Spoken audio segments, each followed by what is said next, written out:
দেখতে দেখতে ঈদ চলে আসলো, সেই কারণে সবাই মিলে চলে গিয়েছিলাম গরু কেনার জন্য। আর গরুটা কত দিয়ে কিনলাম, কে কে গিয়ে কিনলাম, কতটুকু ওজন হয়েছিল আর কতটুকু মাংস আমরা এক একজনে পেয়েছি, সবকিছুই থাকবে আজকের এই ভিডিওতে। হ্যালো এভরিওয়ান, আসসালামু আলাইকুম। তো আমরা সকলে মিলে সকাল সকাল চলে গিয়েছিলাম এলাকার ভিতরে গরু দেখার জন্য। ইতিমধ্যে 4-5টা গরু আমরা কিন্তু দেখে ফেলেছিলাম। তো দেখতে দেখতে তারপর সর্বশেষ এই গরুটা দেখার জন্য চলে আসছি। এই গরুটা সর্বপ্রথম গোয়ালের ভিতরে দেখেছিলাম, তারপর বাহিরে দেখে এটার দরদাম করে কিন্তু আমরা কিনে ফেলেছি। তো পরের দিন আমরা সবাই মিলে চলে আসছি গরুটা নেওয়ার জন্য। যেহেতু আমরা গরুটা কিনে ফেলেছি, তো এটাকে সবাই মিলে নিয়ে যাচ্ছি হাঁটিয়ে হাঁটিয়ে, যেহেতু এটাকে আজকেই জবাই করে ফেলা হবে। কেননা হচ্ছে এখানে আমরা 17 জন মিলে এই গরুটা কিনেছি। যেহেতু আমাদের পাশের এলাকা থেকে এই গরুটা কিনে আনা হয়েছে, তাই এটাকে কিন্তু হাঁটিয়ে আনা হয়েছে। হাঁটিয়ে আনার কারণে কিন্তু গরুটা একটু ক্লান্ত হয়ে গিয়েছিল, তার জন্য এখানে এটাকে বেঁধে রাখা হয়েছে। তারপর এটা একটু পর কিন্তু আমরা এটাকে পানি খাওয়িয়েছি।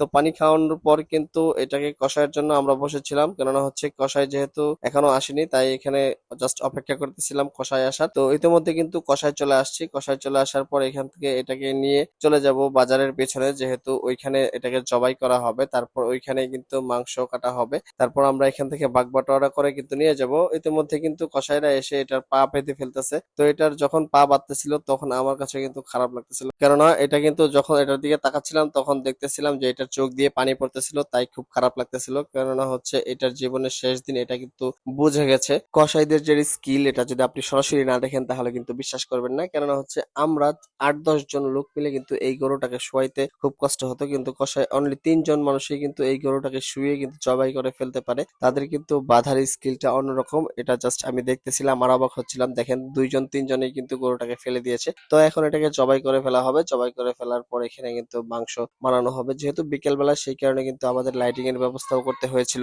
একটা জিনিস খেয়াল করে দেখবেন যে 10 জনের কোনো কাজ যদি থাকে, সেইখানে কিন্তু আপনি সম্পূর্ণ 10 জনকে পাবেন না। তবে যাই হোক, এই কাজগুলো কিন্তু সচরাচর কয়েকজনই করে থাকে। তো আমাদের গরুটা কিন্তু অলরেডি জবাই করে এখানে কিন্তু মাংস ছাড়ানো হচ্ছে। তো এখানে কিন্তু 2টা পা কিন্তু খুলে ফেলা হয়েছে অলরেডি। তো এখন এগুলোকে কসাইরা বানাবে, বানানোর পরে এখান থেকে ওজন দেওয়া হবে। ওজন দিয়ে কিন্তু যেহেতু 17 জনে কিনেছি, তো এখানে 17টা ভাগ না করে 34টা ভাগ করব। কেননা হচ্ছে 17টা ভাগ করলে কিন্তু অনেক বড় হয়ে যাবে। তারপর দেখা যাবে আমাদের এই গরুতে কতটা মাংস হয়েছে। তো এইখানে কিন্তু আমাদের গরু বানানো হচ্ছে। তো গরু বানানোর পর এখান থেকে আমরা ভাগ বাটোয়ারা করে নিয়েছি। তো আমরা যেহেতু কেউ প্রফেশনাল ভাবে এটার ওজন বুঝতাম না, তো আমরা আনুমানিক ভাবে 5 মণ ওজন ধরে কিন্তু আমরা গরুটা কিনেছিলাম। তারপর দেখতে পেলাম 204 কেজি মাংস হয়েছিল। তো এখানে আমরা এক এক ভাগে কিন্তু 12 কেজি করে মাংস পেয়েছি। আপনাদেরকে তো বলাই হয়নি, আমরা কিন্তু এই গরুটা মূলত কিনেছিলাম 1,56,000 টাকা দিয়ে। আমাদের টোটাল খরচ হয়েছে 1,59,000 টাকা। তো এইখানে কিন্তু আমরা এক একজনে 9,200 টাকা করে দিয়েছি। 9,200 টাকা দিয়ে কিন্তু আমরা